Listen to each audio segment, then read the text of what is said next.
Good afternoon, everybody. I'm Rick Young from LTN, and it's a pleasure to see everybody here today. I hope everybody's having a great show so far. 2 more days after this, so let's keep it going. I'm joined today by Lacy Pack from InDemand, and we're going to have a conversation about the world's longest panel title here, which is Operational Optimization. And if I read the rest of it, it'll actually be over. So we're not going to read the rest of it. But before we jump in, I'm going to let Lacy introduce himself. Thanks, Rick. Yep. Lacy Pack, InDemand, the CTO there. InDemand does premium video on demand content, live sports, and pay-per-view events that probably many of you have watched. So, InDemand is a joint venture of Comcast, Charter, and Cox. We've been around for 25-something years. So that's it. Lacy agreed to join me in this conversation. InDemand is a partner of LTN's, and we really appreciate him spending some time with us. But he kind of undersold himself a bit in his introduction. Lacy's been in the industry for a number of years. He's really a renowned expert in both technology and operations, or engineering and operations. And so what I hope to do today is just have a conversation. I have these Phil Donahue blue cards here, or maybe David Letterman, and I have like 4,000 questions on them. So we should probably get through like 3,500. At least we'll do at least 5 seconds per answer. Oh, like a lightning round. Lightning round. Let's go. Ready? Favorite color? Blue. Favorite band?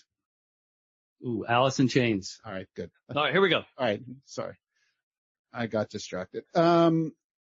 In reality, though, let's not do the lightning round. Let's talk a little bit about operational optimization. And there's a few different areas I think we can touch on. One is sort of how do you manage live content distribution, real-time content distribution. I know InDemand deals both in the live and real-time world and the non-live or the VOD or the file-based world. But LTN, we're 95% about live and linear and real time. So I'd love to kind of start there. And in today's multi-platform world, there's all types of systems that are required to deliver content reliably, right? Whatever those platforms might be. And how do you, from an operations perspective, make sure that you have visibility across all of those systems? Some of those might be LTN, but many of those are not. Yeah, it's an interesting challenge, and I think the problems have probably been identified before now. The solutions are the things that usually cause issue, right? Because of the multi-systems, getting alert aggregation information from all of those various systems, being able to, in a crisis point, be able to deduplicate any kind of errors that may be there. And then really focus on correlation, right? What is the common factor here? What is that first thing that kicked off this entire chain of events? Without a good configuration management database that can be actively changing as your environment's changing, you're in a world of hurt, right? So it's that immediate information of knowing what the situation is across all of those platforms, and then looking and finding that common denominator and being able to act upon that swiftly, right? It's not the information, we're in information overload, right?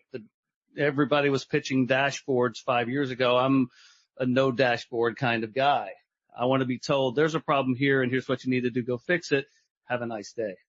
You're a no dashboard kind of guy? I think the fewer. What about all those dashboards out there in the world? I know. They're great. Great KPIs, great metrics, great everything. But in a crisis, what do you really want? You want to know exactly what that issue is and how to fix it. Yeah, then you can KPI this stuff and then spend the rest of your day glancing at those really cool dashboards that you built. Make your bosses feel better. That's right. That's right. Or our collective bosses. Our collective bosses. I'm not going to talk about specifically your bosses. Let's move on. One of the challenges that we hear a lot, and as LTN continues to evolve what we do, right? LTN initially, historically, has been a transport solution, right? Point to multi-point, point to point, live events, full-time channels. We've added additional functions and modules into our network stack, into our technology portfolio, where now we are, I hope this isn't a dashboard question. Now I'm nervous. It's okay. Okay. we're adding additional functions. So now not only are you moving the live stream from point A to point B, you're modifying it in 6 or 7 different ways to simplify the workflows. And one of the challenges, or one of the areas that we're most focused on, is providing the visibility, not only as the content flows from point A to point B or point A to 1,000 points, but all of those different functions that go along within it. Sort of, how do you aggregate that view? How important is that to somebody like an operations professional like you, to be able to see sort of not only the top level, but how do you quickly jump down to the various sort of changes that might be happening along the way? Yeah, I think that goes back to the point I was making about aggregation, right? The information from all those disparate systems that you've got out there, every single layer is providing information. So it's being able to get from that highest top level down to the very bottom of that stack swiftly, right? And the more information you have coming from those systems, and then smartly figuring out what right looks like versus what wrong looks like immediately, are the things that will get you to the answer a lot faster.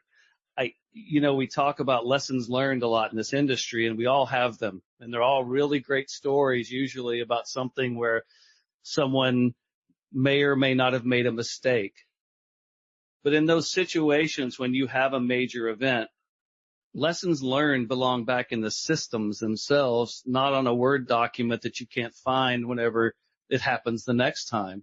So using the tool sets that we have, and got some folks here in the audience that are responsible for it, making sure that when we have a major incident, every detail about that incident goes back into that same monitoring system. So the next time it happens, the information is already there about, hey, I've got some recognition symptoms here that we've experienced this before.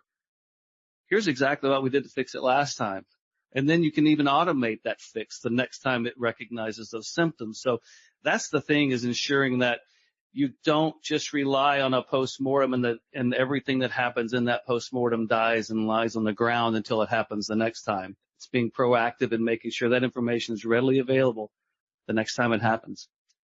I mean, LTN and InDemand are both service providers at the end of the day, right? So sort of at a core level, at a fundamental level, our operations teams and everything we do is we try to be an open book, right? Whatever we see in our systems, we make that available as near as real time as we can to our customers, so we can all sort of take that data that's built deep in the systems and provide it real time and be an open book. I think that's kind of fundamental to everything that we need to do, and I'm sure InDemand feels that way as well. Lightning round, what's your favorite movie? Ooh, that's a tough one. Saving Private Ryan. Is that right? I love that. Did I ask? It's a military guy. You got to do that. I feel like I should stand up. What about yours, Rick? I've never actually watched a movie before, and I think it's something in the Reservoir Dogs, Pulp Fiction kind of. Very nice. Very nice. You're not allowed to ask me questions. Oh, we forgot to tell you that. Left chair asked the questions. How about favorite food? Did I ask you that one yet already? Sushi. Sushi. I do like sushi. Okay. It's not my favorite food. We've got time afterwards, I think. All right, excellent. You mentioned automation previously, back away from the lightning round. You mentioned automation, and you talked about automation and alerting and figuring out kind of what went wrong. How are you seeing automation, whether it's AI driven or whether it's data driven, driving customization of content? Multiplatform is in that never-ending title up there somewhere, but how do you drive customization through automation for a multi-platform world? I think the more information you can gather swiftly, I'm going to use that word swift a lot, right, is one of the things that we do in a lot of our live events is we do a live to VOD transition immediately as soon as we can make that turn and get it back out onto the platforms. Well, the more information that can be gathered by AI about that content as it's going, whether it's who had the most, landed the most left hooks in that round for a boxing event, or who scored the goals, or what jersey number got the yellow card, all of that is AI driven now, right? You don't have to have somebody sitting there taking those notes anymore. So being able to use that kind of real-time information about an event and then make that turn swiftly to where that exact information is available from a VOD metadata standpoint, it's simplified the job immensely. We we think about AI and metadata in a similar way, but we also have services where we do high scale live event customization all in real time, where we work with platforms and leagues to customize thousands and thousands of basketball games, soccer games, football games in real time. And when I mean customize and version, I mean putting new graphics on, putting new announcers in, playing different content during breaks that you might see on other platforms, removing commercials, what have you, really high scale, really high volume. And AI, to me, is a production enablement tool as well, right? It can make operators doing a job much more efficient, meaning you may need to have an operator overseeing 20 different live events simultaneously versus sort of the traditional or the old school way of doing it, which is like a 1-to-1 ratio. Or in the really old school, you might have 5 people working on one event. Yeah, I think the unique challenges of live is that it's live, right? Even, yeah, you can do that wherever you put 20 games per operator. I still think live will always require that human touch and that human awareness of what's happening, right? But to your point, a lot of those jobs can certainly be automated, and then you can give those people that were previously doing the staring at the glass other jobs working on further enhancements of every single little component of whatever's happening at that event. How do you balance? I mean, we wrestle with this a lot as well. How do you balance sort of the investment in excellent people to get something done versus the investment in technology? Like, how do you make those decisions along the way? Well, I would say in this particular environment that I'm in with InDemand, look, we're a small team. Software development team is small. Infrastructure and engineering's 5 people, and they run a data center and they run things in the cloud. So we are always looking for the way to do it where it's more automated, less human interaction, because we're not going to be adding any people to do anything new, right? So I think that we really do focus in, though, on some of the deliverables that we have to the MVPDs that we service is what is it that a human is doing? And if you look at it from a repetitive nature, we go after those first, looking for the repetitive strokes that they're taking every day, and then moving that into an automated format and then tackling the next thing. On the business side, what do you think is going to happen with all of I mean, there is no slowdown, I think, but can it sustain itself in terms of the investments that media companies and the service providers, the platforms are making in live sports specifically? And we're both sports fans. What's your favorite sports team? Dallas Cowboys. No questions? Pittsburgh Steelers. There you go. I won that lightning round. You certainly did. I actually saw someone get up and walk away when I made my comment. That's bad for business. Bad for business. I forgot the question. Me too. But no, for the investment in live sports, the rights. I mean, it's exploding, right? The NFL, which was our answer, is one thing. That's the one everybody talks to. But how far down can that investment go across the broad array of live sports? Is it going to continue to grow? I absolutely think so, right? I don't think there's any chance that we will see a reduction of what people want to view, because you're able to have these niche markets now that you couldn't have before, right? So I think sports will always continue to be a headline. It's an interesting thing, and we have a direct-to-consumer thing that we launched in 2021 called ppv.com. That direct-to-consumer is non-subscription based.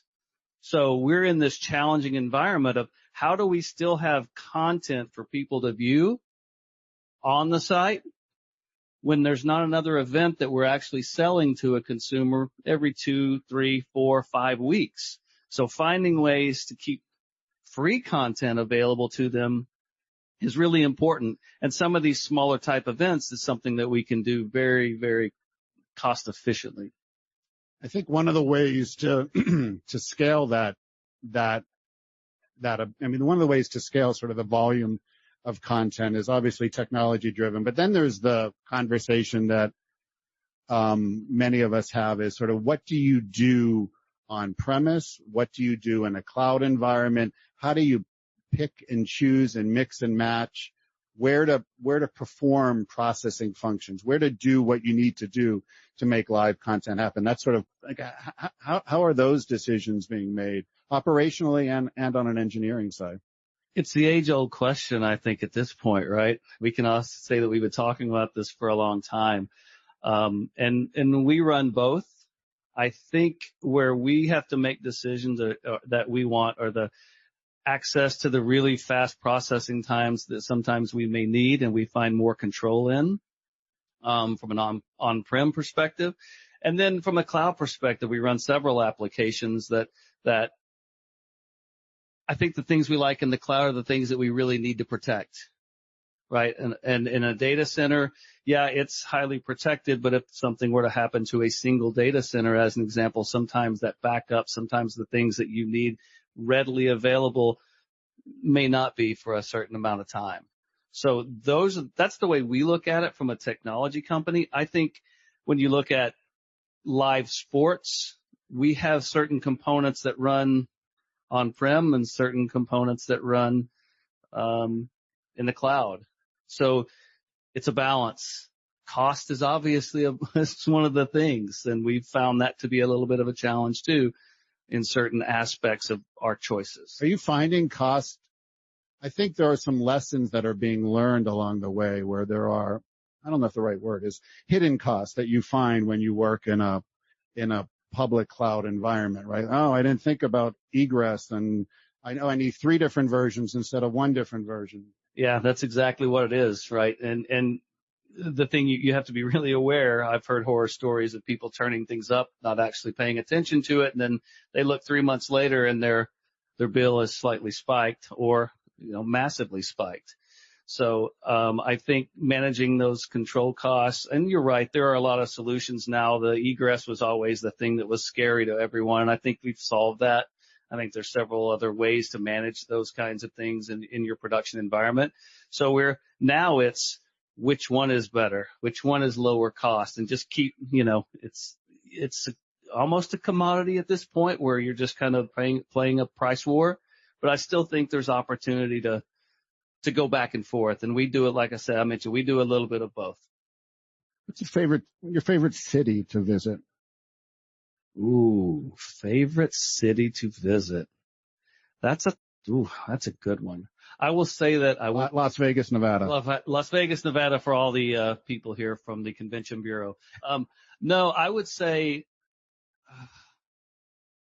it's got to be in the Caribbean. It's somewhere in the Caribbean.